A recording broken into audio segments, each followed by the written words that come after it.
Hindi lahat ng tao is pwede talagang magnegosyo. Why? Kasi, simple lang, yung ibang tao, kagaya nga ng inexplain ko for the past few days, ang setting ng utak nila is magtrabaho. Yung iba naman, ang setting ng utak nila is mag-abroad.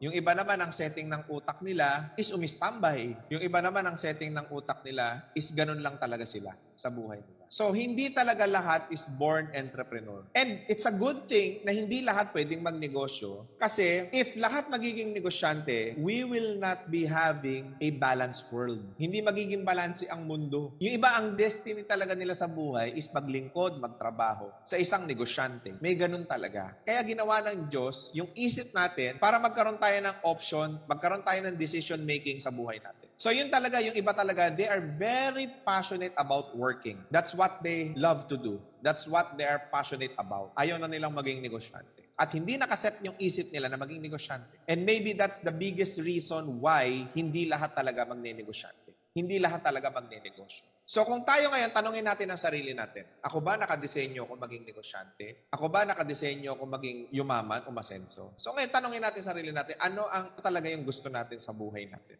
Kailangan i-figure out. Now, the reason why you are actually here right now, kasi binubuksan ko yung isip ninyo, tinitweak ko, tinutulungan ko kayo na, hey, kung gusto mong umasenso, gusto mong yumaman, magnegosyo ka. Marami ng mga negosyo ngayon na pwede nating gawin. Even nasa bahay ka lang, magnegosyo ka. That's the only thing. That's the only way for you to become successful.